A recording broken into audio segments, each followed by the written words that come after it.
Saudara-saudara yang terkasih, dalam bacaan kedua tadi kita mendengarkan perkataan-perkataan Santo Paulus yang cukup menarik untuk kita teliti lebih dalam. Paulus berkata, bagiku hidup adalah Kristus dan kematian adalah keuntungan. Ada yang lebih menarik lagi. Aku rindu meninggalkan dunia ini dan bersama-sama dengan Kristus. Karena itulah yang jauh lebih baik. Kalau kita mendengarkan seolah-olah Paulus ini sepertinya pengen mati ya.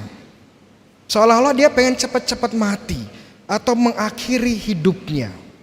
Kenapa ini?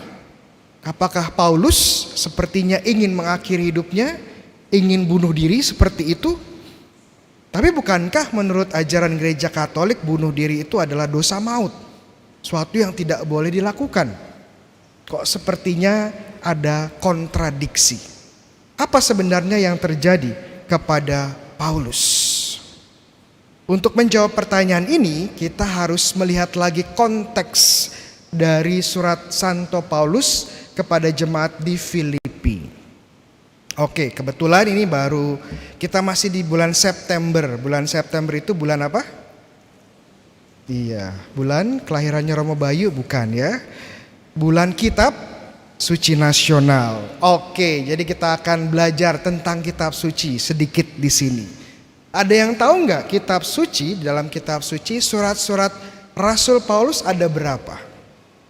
Iya, kalau jawabannya benar ada pisang. Iya, oke. Ada berapa? Bu, ada berapa? Iya, jawabannya ada 7? Bukan ya, jawabannya ada 13. Ada 13 surat-surat Rasul Paulus. Yang pertama, iya, pisang 2. Yang pertama adalah surat kepada jemaat di Roma. Iya. Yang terakhir kepada siapa? Kepada Filemon. Iya, jadi nanti cek dia Romo Bayu bener nggak sih? Dan kenapa Roma duluan? Ini urutannya bukan kronologis ya, bukan siapa yang pertama ditulis, bukan, tetapi berdasarkan panjangnya. Yang paling panjang itu ditaruh di depan dan kemudian yang paling pendek ditaruh di belakang.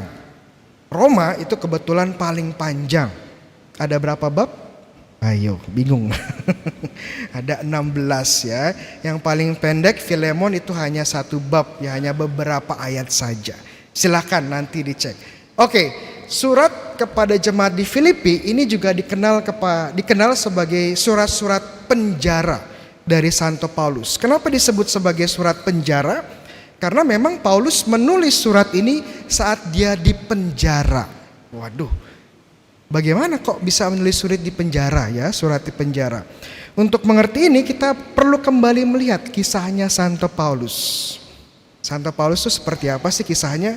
Kita tahu ya, Santo Paulus waktu dia dipanggil Tuhan, dia melihat Tuhan dan kemudian menjadi buta ya, dan kemudian dibaptis.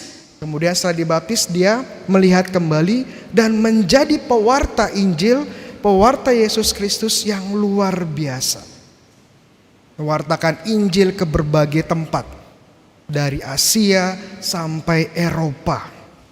Nah, suatu hari dia berjalan kembali ke kota Yerusalem. Dan di sana dia mewartakan Injil. Sayangnya ada orang-orang Yahudi yang tidak suka dengan Paulus, dengan Yesus Kristus. Apa yang terjadi? Dia ditangkap. Untung saja tidak langsung dibunuh, tapi dipenjarakan dulu dan kemudian diadili. Dibawa kepada gubernur setempat untuk diadili. Mereka pengen supaya Paulus mati. Tapi Paulus pinter, ya, dia nggak mau langsung mati. Ya. Tapi dia bilang apa? Saya sebagai warga negara Roma akan naik banding kepada kaisar. Paulus ini cukup menarik. Ya, karena dia memang orang Yahudi, pengikut Kristus, tetapi juga kebetulan dia itu adalah warga negara Roma. Dan setiap warga negara Roma pada zaman itu memiliki hak untuk naik banding kepada kaisar. Oleh karena itu dia dikirim ke kota Roma. Nah, saat itu di kota Roma, sambil menunggu banding, sambil menunggu keputusan kaisar, dia dipenjara. Di penjara rumah dan bahkan dirantai. Ada penjaga 24 jam. Namun walaupun dia di penjara, walaupun dia dirantai, dia masih diberikan kebebasan untuk mewartakan Injil dan juga menulis surat kepada jemaat-jemaat. Salah satu surat yang dia tulis adalah surat kepada jemaat di Filipi. Nah, itu kisahnya. Nah, sambil menunggu keputusan dari kaisar, ada kemungkinan dia bisa bebas. Tapi ada kemungkinan juga dia tidak bebas dan bahkan dihukum mati.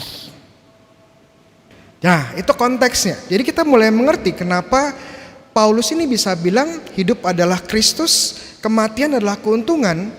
Karena yang dipikirkan itu bukan tentang bunuh diri, tetapi bagaimana ada kemungkinan dia menjadi martir dari Kristus. Bunuh diri dan menjadi martir itu dua hal yang sangat berbeda ya. Bunuh diri itu dosa besar karena menghabisi nyawa sendiri dengan sengaja. Tapi kalau martir, menjadi martir itu wafat, dibunuh karena kebencian terhadap iman. Tapi apakah semua orang yang dibunuh karena kebencian iman itu otomatis jadi martir? Tidak. Kasih contoh ya. Kasih contoh. Contohnya ada seorang Romo, namanya Romo Adrian. Romo Adrian ini dulunya baik sekali. Tapi karena sering nonton drakor ya, dia berubah. Dia berubah jadi bengis, jadi benci dengan semua orang Katolik. Dan dia semakin benci kalau orang Katolik itu adalah imam, romo. Dan dia gak bisa kontrol emosi kalau orang Katolik ini sudah imam, ganteng pula ya. Dia akan sat-sat bunuh tuh orang ya. Nah, pas Romo Adrian ini keluar dari kamar, orang pertama yang dia temui adalah Romo Bayu. Orang Katolik, imam lagi, lumayan ganteng ya. Langsung sat-sat, wah, dihabisi oleh Romo Adrian. Pertanyaannya, saya mati sebagai martir bukan? Saya martir bukan? Belum tentu ya. Walaupun ada kebencian terhadap iman, walaupun saya dibunuh ya, tapi apakah saya mau membela iman? Kalau saya ditanya, seandainya Romo Adrian tidak langsung bunuh saya, tapi tangkap saya dulu, siksa saya dulu. Dan dia bilang, kamu mau menyangkal imanmu enggak sebagai orang Katolik? Kalau saya bilang, ya saya mau hidup, ya saya nggak mau kehilangan kegantengan saya gitu. Ya itu bukan martir ya. Tapi kalau saya menjawab, saya tidak mau menyangkal iman saya. Lebih baik saya mati daripada menyangkal iman saya. Hidup adalah Kristus, kematian adalah keuntungan. Itu baru namanya martir. Namun kembali ke Santo Paulus ya, terlalu banyak tentang sayanya. Santo Paulus kalau kita lihat, dia sebenarnya mau mati, mau menjadi martir, penuh dengan banyak penderitaan, di penjara, disiksa, dirantai. Tapi kalau kita lihat isi surat kepada jemaat di Filipi, suasananya tidak ada kesedihan, suasananya tidak ada kecemasan, apalagi depresi. Ini suatu hal yang aneh. Suasana hati Paulus, kalau teman-teman baca di surat kepada jemaat di Filipi, nanti ya pulang langsung dibaca. Ini hanya 4 bab teman-teman. Jadi bulan kitab suci setidaknya ada 1 yang dibaca.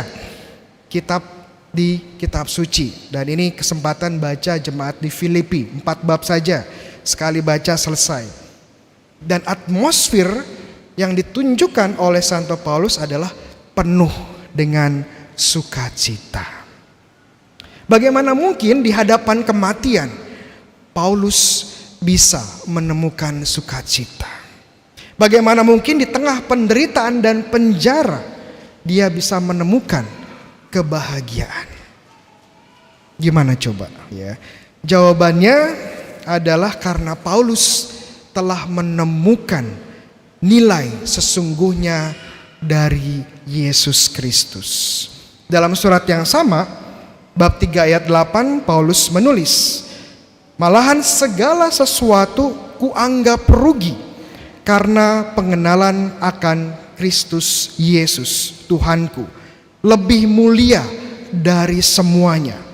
Oleh karena itu dialah aku telah melepaskan. Karena dia aku telah melepaskan semuanya dan menganggapnya sampah supaya aku memperoleh Kristus." Intinya Paulus sudah menemukan bahwa Yesus itu yang paling berharga.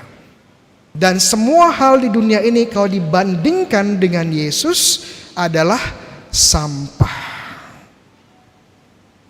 Jadi Paulus nggak takut kehilangan hidupnya. Toh hidup ini untuk Yesus. Lebih baik kehilangan hidup ini daripada kehilangan Yesus. Jadi dia tidak takut, bahkan bersukacita di hadapan kematian. Ini pelajaran berharga ya buat kita. Apakah kita seperti Paulus sudah menemukan nilai dari Yesus? Banyak dari kita sudah menjadi Katolik bertahun-tahun. Siapa yang di sini baptis waktu bayi? Ya, banyak ya. Iya, itu ada yang angkat tangan beberapa. Ya, banyak termasuk saya. Siapa di sini sudah dibaptis bertahun-tahun? Ya. Tapi pertanyaannya, sudah kenal Kristus enggak? Sudah tahu nilai dari Kristus enggak?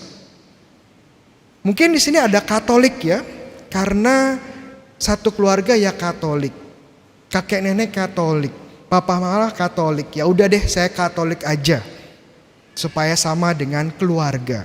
Mungkin ada yang menjadi Katolik karena ya kebetulan istri Katolik dan saya anggota ISTI. ISTI itu apa? Iya, Ikatan Suami Takut Istri ya. Jadi Katolik aja lah daripada berantem ya. Adapun ikut Katolik karena teman-teman dekatnya ya Katolik, ya udahlah saya jadi Katolik.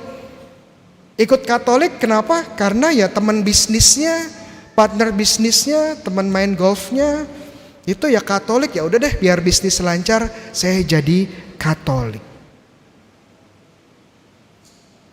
Kadang-kadang kita pun menjadi Katolik karena kita merasa diberkati. Saya bisnisnya sukses, puji Tuhan, pekerjaan lancar, semangat jadi Katolik. Saya disembuhkan, saya setia jadi Katolik. Saya selesai segala permasalahan, saya semangat jadi Katolik. Pertanyaannya, kalau permasalahan tidak selesai, kalau sakitnya tidak sembuh, kalau keluarga tetap bermasalah, mau tetap jadi Katolik? Kadang-kadang kita menjadi Katolik mengikuti Yesus, bukan Yesus yang dicari, tapi siapa? Yang mencari keuntungan pribadi. Selama menguntungkan bagi saya, ya saya mau jadi Katolik.